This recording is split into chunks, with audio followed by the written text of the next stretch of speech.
जय हिंद दोस्तों पिछले कुछ दिनों से यदि देखा जाए तो पंजाब और खालिस्तान लगातार सुर्खियों में है। और जब से 10 मार्च को रिजल्ट आए हैं तब से, और उससे पहले एक दिन पहले जब कुमार विश्वास का बयान आया, उसके बाद लगातार पंजाब केजरीवाल जो हैं वो चर्चा का विषय बने हुए हैं। और मामला ये है कि चर्चा का विषय इसलिए नहीं बने हुए कि ये कोई अच्छा काम कर रहे हैं या कुछ भी, बल्कि कोई सरकार अपने अंडर पुलिस का जो दुरुपयोग जिस हद तक कर सकती है, केजरीवाल उस हद तक जाकर अपने अंडर में पुलिस का जो दुरुपयोग कर रहे हैं, असलियत में चर्चा का विषय ये बना हुआ है। लेकिन उसमें भी एक बार को सरकार की ये जो आपसी रंजिश है उसे किसी तरीके से झेल लिया जाए, समझ लिया जाए, संभाल लिया जाए। लेकिन असलियत में दोस्तों जिस तरीके से लगातार अगर आप पूरे के पूरे ट्रेंड को देखें तो आपको पंजाब जलता हुआ नजर आएगा और कहीं ना कहीं रिवाइवल ऑफ खालिस्तान लगातार होता हुआ नजर आएगा। अगर आप इस पूरे के पूरे ट्रेंड को देखें तो सबसे पहले 10 मार्च से पहले एकदम से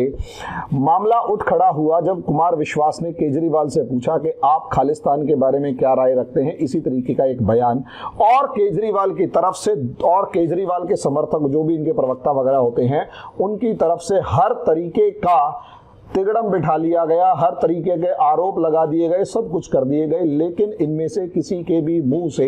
केजरीवाल के बयान की भत्सरना नहीं हुई या केजरीवाल के बयान के मामले में केजरीवाल के मामले में सफाई नहीं दी गई। और यहां तक कि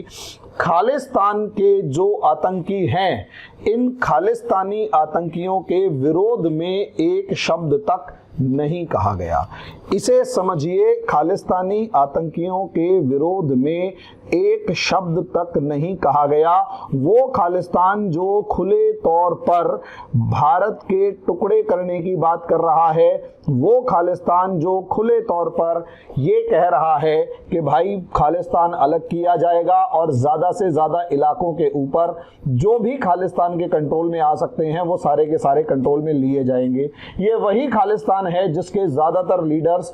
मैक्सिमम लीडर्स पंजाब के अंदर पाकिस्तान के अंदर बैठे हुए हैं। ये वही खालिस्तान है जो पाकिस्तान के अंदर जो पंजाब है, वहां जो सिखों के धर्मस्थल हैं उनके बारे में कभी कुछ नहीं बोलता, लेकिन भारत के अंदर उसके टुकड़े करने की बात करता है। और जब इस खालिस्तान की या इन खालिस्तानियों की थोड़ी सी भी बुराई करने के लिए या उनकी बदसरना करने के लिए या उनके विरोध में बयान देने के लिए केजरीवाल को कहा जाता है, तो केजरीवाल की वो जो नौटंकी सेना है ये खड़ी होकर सब तरीके की बहस कर लेगी, हर बहस कर लेगी, बेशर्मी दिखा लेगी, लेकिन किसी भी तरीके से एक पॉइंट पर भी ये नहीं कहेगी कि खालिस्तान मुर्दाबाद। यहां पर अगर आप देखेंगे तो एकदम से आम आदमी पार्टी आपको आगे आते हुए दिखाई देती है। मैं इस पार्टी के ऊपर सीधा सीधा आरोप लगाना इसलिए चाहता हूं क्योंकि भले ही सबूत ना हो, मैं खुले तौर पर कह रहा हूं सबूत ना हो, लेकिन कई बार ये होता है कि चोर की दाढ़ी में जो तिनका है उसके हिसाब से उसको भी, और चोर की जो नजरें चोरी करने की होती हैं, नजरें चुरा रहा होता है, उससे भी कुछ ना कुछ उसके मन की खोट का अंदाजा लगाया जा सकता है। और उस मन की खोट की यदि जांच की जाए या फिर आसपास का प्रकरण या सामान बिखरा हुआ है, कुछ भी है और चोर की दाढ़ी में तिनका है, तो सामान बिखरे हुए और चोर की दाढ़ी में तिनके से कहीं ना कहीं दो तारों को जोड़ने की कोशिश की जाती है। एक तरफ यहां पर हमारा ये जो मुख्यमंत्री है केजरीवाल, ये किसी भी तरीके से खालिस्तान की बुराई करने को राजी नहीं है, एक बार भी उसके विरोध में ट्वीट करने तो को राजी नहीं है। और वहीं दूसरी तरफ एकदम से हम पंजाब के अंदर रिवाइवल ऑफ खालिस्तान की फॉर्म में एक तरीके का पूरा सिस्टम रिवाइव होता हुआ देखते हैं। अगर आप अंदाजा लगाकर देखेंगे तो आपको पंजाब से लेकर हिमाचल के बीच में बहुत सारे पोस्टर्स एकदम से लगे हुए दिखाई दिए जिसके अंदर खालिस्तान जिंदाबाद के नारे लगे हुए थे, लिखे हुए थे। उसके बाद आपको हिमाचल के विधानसभा भवन के बाहर कहीं ना कहीं खालिस्तान जिंदाबाद के नारे लिखे हुए दिखाई दिए। उसके बाद करनाल से कहीं ना कहीं आतंकियों के 4 आतंकी पकड़े जाते हैं जो असला बारूद लेके शायद बेंगलोर जा रहे थे कहां पर, और उनकी पिछले कुछ दिनों पहले खबर आती है। और उसके बाद सीधे तौर पर यह साफ नजर आता है कि हरियाणा के अंदर जिस तरीके से खालिस्तान ने एक तरीके का बंद बुलाया था, या यूं कहें खालिस्तान डे बनाने की जो तैयारी की थी, उसके विरोध में पटियाला के अंदर जिस तरीके की हिंसा हुई, काली माता मंदिर को फूका गया, और जिस तरीके से हिंदू सिख जो एक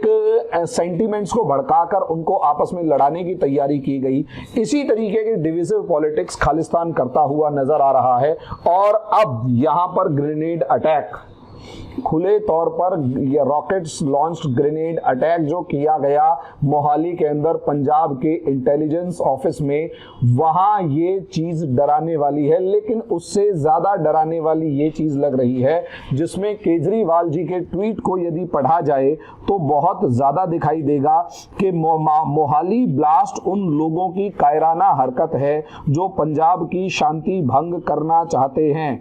आम आदमी पार्टी की पंजाब सरकार उन लोगों के मंसूबे पूरे नहीं होने देगी। पंजाब के सब लोगों के साथ मिलकर हर हालत में शांति कायम रखी जाएगी और दोषियों को कड़ी से कड़ी सजा दी जाएगी। देखने में ये बयान कैसा भी हो, ऐसे में देखिए जिस तरीके का ग्रेनेड अटैक हुआ है, ग्रेनेड अटैक किसी भी तरीके का प्रोटेस्टर या किसी भी तरीके का शांतिपूर्ण बंदा नहीं करेगा। ग्रेनेड AK-47 या ये इस तरीके के जो हथियार हैं, ये सीधे सीधे तौर पर आतंकियों के पास हैं और आतंकियों के ऊपर आपको आरोप लगाने पड़ेंगे, आतंकवादी हमला कहना पड़ेगा। लेकिन केजरीवाल के पूरे ट्वीट के अंदर कायरता वगैरह शब्द इस्तेमाल कर दिए गए और बहुत ही हल्के शब्दों के अंदर भत्सना की गई या बुराई की गई या उसको कंडम किया गया। लेकिन कहीं पर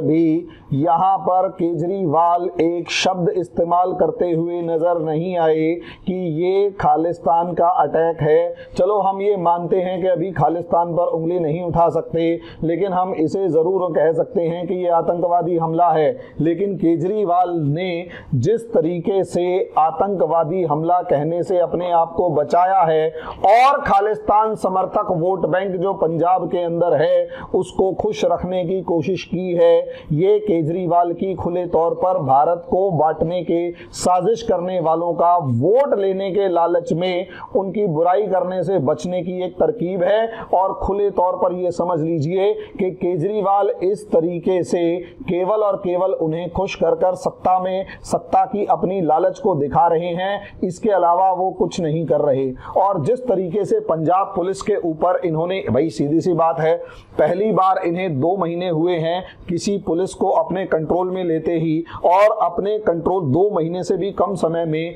जिस तरीके से इन्होंने एक बहुत ही ब्रूटल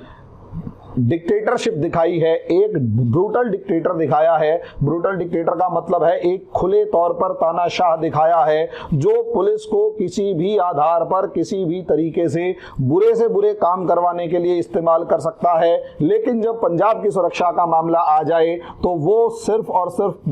प्रधानमंत्री नरेंद्र मोदी को तो गद्दार कह सकते हैं, लेकिन खुद के तौर पर अपनी सरकार से किसी भी तरीके का काम, अपनी पुलिस का काम पुलिस को ना करने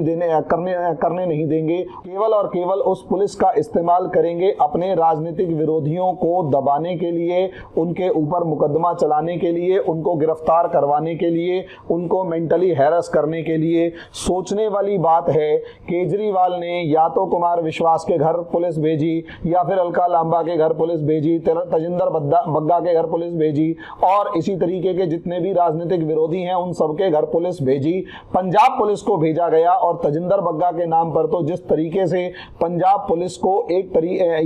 शायद भाई कोई भी अफसर अपनी नौकरी खतरे में नहीं डालेगा, तो पॉसिबिलिटी ये पूरी ये है कि पंजाब पुलिस को खुले तौर पर ये कह के भेजा गया होगा कि कैसे भी करके इसे गिरफ्तार करके पंजाब लेके आए। वो एक अलग मैटर है कि ड्रामा क्या है 13 घंटे 18 घंटे का, वो बाद की बात है। लेकिन जिस बेशर्मी के साथ केजरीवाल इस समय पर देश के पूरे भविष्य के साथ खिलवाड़ कर रहे हैं, वो सच में बर्बादी की तरफ हमारे देश को लेकर जा रहा है। भाई सीधी सी बात है, ये वही केजरीवाल हैं जो खुले तौर पर सरकार की बुराई कर रहे होते हैं और खजाने में पैसा ना होने की बुराई कर रहे होते हैं। आज इसी केजरीवाल पर ये आरोप लग रहे, सबसे गंदा राजनीतिज्ञ अगर भारत की राजनीति का है तो वो केजरीवाल है। मैं बहुत सी अपनी मर्यादाओं को लांघ कर इसलिए कह रहा हूं क्योंकि मुझे भारत की रक्षा के लिए अगर सबसे ज्यादा आज के दिन सबसे ज्यादा बड़ा दुश्मन विश्वासघाती अगर कोई लग रहा है, देश का कोई गद्दार लग रहा है तो वो केजरीवाल है। केजरीवाल पंजाब को सुरक्षा करने की जगह असलियत में केजरीवाल सरकार केवल और केवल पंजाब में खालिस्तानियों की पनाहगाह बनता पंजाब को बनाते हुए नजर आएंगे। और जिस तरीके से इनकी हरकतें हैं और खुले तौर पर आतंकवादी संगठन को के विरोध से बचने की कोशिश कर रहे हैं और कायर जैसा शब्द इस्तेमाल करने की जगह आतंकवादी शब्द का इस्तेमाल नहीं किया, वो खुले तौर पर दिखा रहा है कि मन ही मन ये केजरीवाल जो है ये और इसकी पार्टी खालिस्तान सत्ता के लालची, सत्ता के भूखे, सत्ता के पिस्सू लोग केवल और केवल सत्ता के नाम पर देश को बांटने पे लगे हुए हैं। ये पॉलिटिक्स शाहीन बाग के अंदर भी केजरीवाल ने दिखाई थी और एग्जैक्टली यही पॉलिटिक्स आज के दिन केजरीवाल हिंदू और सिख दंगे करवाकर पंजाब में दिखा रहे हैं। और इसी पॉलिटिक्स का नतीजा होता है कि देश में समाज में बंटवारा शुरू होता है और जैसे जैसे बंटवारा होता है देश बर्बादी की तरफ बढ़ता है। और ये सबसे विभत्स रूप किसी भी व्यवस्था का यहाँ दिखाई दे रहा है। तो दोस्तों सीधी सी बात ये है कि ये जो मोहाली पर अटैक हुआ और जिस तरीके से केजरीवाल प्रधानमंत्री को तो क्या नाम है गद्दार और कायर और मतलब जो भी शब्द इस्तेमाल पीछे वीडियो दिखा देंगे वो कर रहे हैं, लेकिन अपने पर बात आ जाए तो एक प्रधानमंत्री खुले तौर पर आतंकवादियों से लेकर सबकी जो हालात खराब कर रहे हैं वो तो पता है, लेकिन अपने आप पे केजरीवाल जब तुम्हारे ऊपर नंबर आया तो तुमने देश के लिए तुम्हारे हाथ में जो पुलिस है उस पुलिस ने खालिस्तानियों में से कितने खालिस्तान के खिलाफ कैंपेन करेगी हम उसको भी गिनने के लिए बैठे हुए हैं और किस तरीके से खालिस्तान के मूवमेंट को पंजाब में दबाने की कोशिश करेगी हम उसे भी देखने के लिए बैठे हुए हैं। पॉलिटिक्स ये है कि पंजाब को खालिस्तानियों की सुरक्षित पनाहगाह बनाया जाए और राजस्थान, हरियाणा, हिमाचल, उत्तराखंड, उत्तर प्रदेश, दिल्ली पूरे इस इलाके को सिखों के नाम पर डिस्टर्ब किया जाए ताकि 1980 से लेकर 84 के बीच का जो हिंदू सिख एक माहौल बना हुआ था ऐसे इस माहौल को दोबारा से क्रिएट करवाकर एंटी सिख रायट्स की फॉर्म में इस पूरे प्रोपेगेंडा को आगे बढ़ाया जाए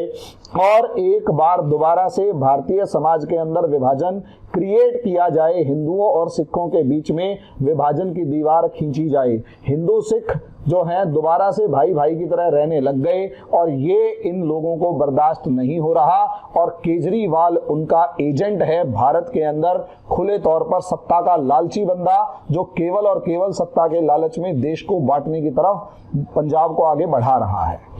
आगे आप कमेंट बॉक्स में और हो सकता है मेरे इस तरीके के कठोर निंदा करने वाले शब्दों के नाम पर ये तानाशाह केजरीवाल मुझे गिरफ्तार करवा ले, लेकिन मैं उस चीज़ के लिए बिल्कुल तैयार हूं। जो सच है वो सच है। इसकी दाढ़ी में, मूंछ में, सब जगह पे तिनका नजर आ रहा है और जिस तरीके से हालात नजर आ रहे हैं ये इंसान खुले तौर पर केवल और केवल खालिस्तानियों का एजेंट है जो पंजाब की गद्दी पर बैठा हुआ है। और दिल्ली वालों संभल जाओ वरना बहुत बुरा हाल इस आदमी के राज के अंदर होने वाला है। नैतिकता के नाम पर सही, नैतिकता के नाम पर भी गिरा हुआ इंसान है और वैसे तो और ज्यादा गिरा हुआ इंसान है, वास्तविकता में तो और ही ज्यादा गिरा है। बाकी इसके ऊपर चर्चा बाद में करेंगे, अभी के लिए इतना ही। धन्यवाद।